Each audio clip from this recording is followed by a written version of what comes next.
Hey guys, so welcome to TheMinnieMolly. So today I wanted to share with you guys what went on in India. So I hope you've seen the vlog that I made for Virgin Atlantic. That is on this channel, so go check that out and you get to see all about the different things we did on the scholarship. But I wanted to tell you about my little story that happened.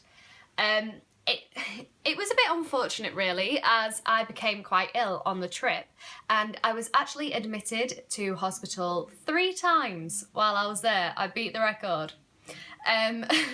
So the first and the second time I had severe gastroenteritis, which, to put it in easy terms, is just pretty much really bad deli belly.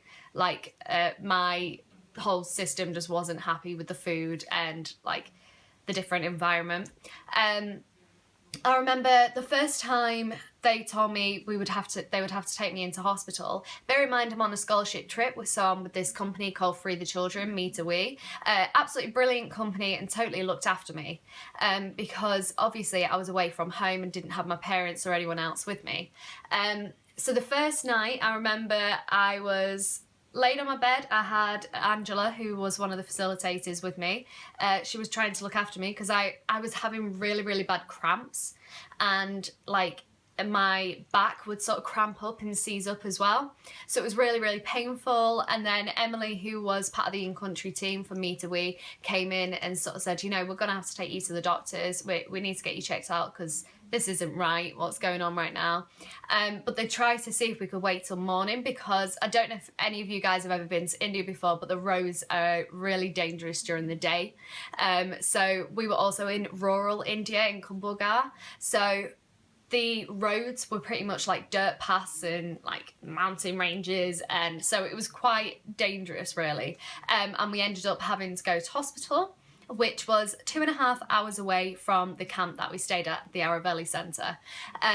So that was that was quite dramatic in itself. So I think it must have been about 8 o'clock at night, something like that, but it was pitch black. So we went out, went to the hospital, got there for about 11 o'clock. But I remember on the way to the hospital, I would still be having these cramps, and I had Angela in the back of the car looking after me. And it just so happens that she also got car sick, so we had to stop for her so that she could gather herself. She had to go then into the front, and then it was all a bit... I just thought, you know, she's stealing my thunder, but never mind. So then we got to the hospital. They sent me straight into the emergency room, and then I was admitted into hospital. I stayed overnight and they pumped me with a load of medicine, and they said I had gastroenteritis. So they just sort of gave me loads of fluids and sort of tried to get the right vitamins in me and things like that. And then I was out of hospital that evening. So that was all fine. And then a few days later, I started throwing up. I think it was only about 2 days later, I was throwing up all night. Had a really bad stomach. I remember being sat on the toilet floor with Angela and Alice, another facilitator, and we were all just like laid on the floor of this toilet, and they were there with me for about 2 hours straight of me just throwing up. It's absolutely disgusting, but I'm so grateful to these people because obviously it's quite a scary position to be in India on your own without your parents. So that night I remember I threw up 11 times in 4 hours. Didn't know you could do that, but I did. And it was pretty horrible. So then it got to about 6 o'clock in the morning. Angela came back into the tent and said, look, we're gonna have to go back to the hospital because you're still not right. So me and her travelled back to the hospital, met Emily, and then I was admitted again. And then they kept me overnight, because obviously we went in the morning, got there for about 8:30ish, 9 o'clock. And then they said, you know, she seems a lot better, she's not throwing up anymore, but we want to keep her in overnight. So they kept me in overnight, and then I stayed during that day and got out for about 4 o'clock the next day. So that was the first 2 times. And then the third time, oh dear, the third time I was having really bad cramps again. But then all of a sudden I remember they came into my tent and just said, look, we're gonna have to go back to hospital.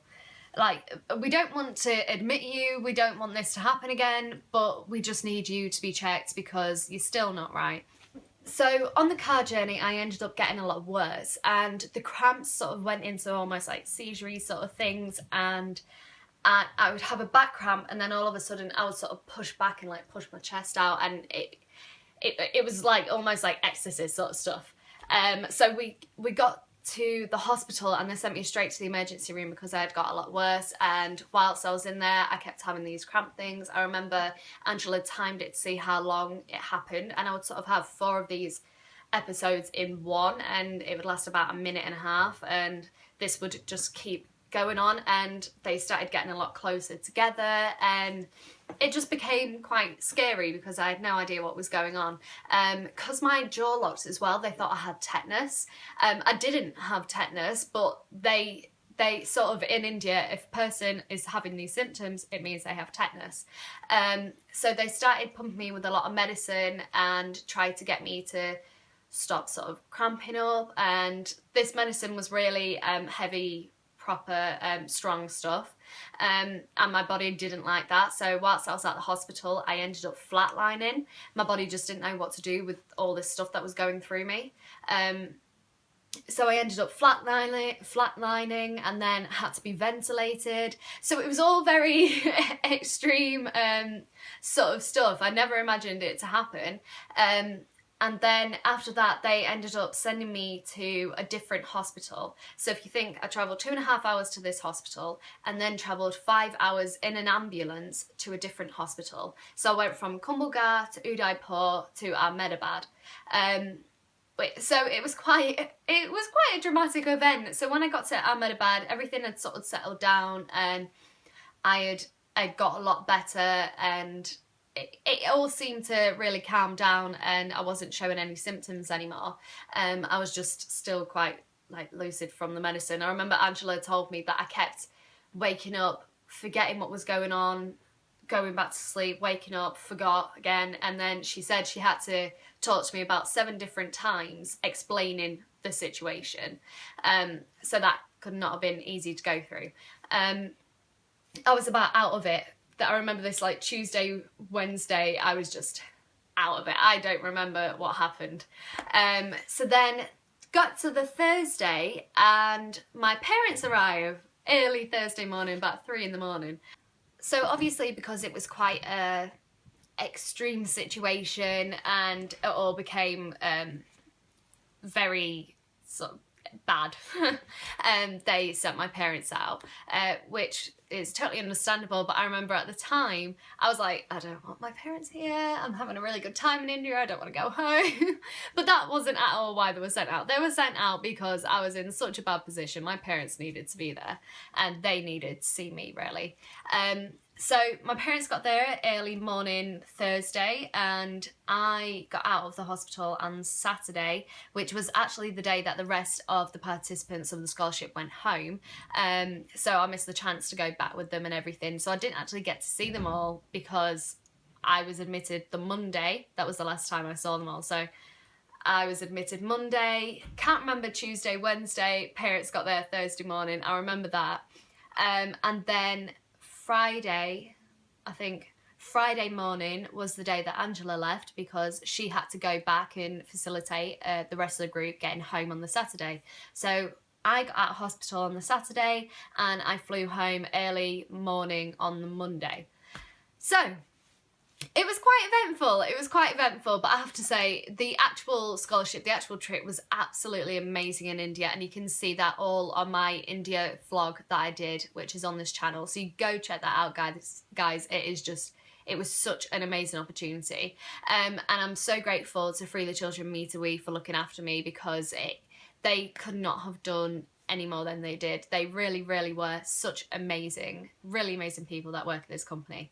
So this has been my story of the events that happen in India. You can't exactly see any of this in the vlog. I don't want, like, it doesn't represent the scholarship. It represents me, and it just shows I had bad luck. So thanks for watching. Don't forget, please subscribe to The Minnie Molly and Minnie More Reviews. And please subscribe to me. Please follow me at The Minnie Molly on Instagram and Twitter. Bye.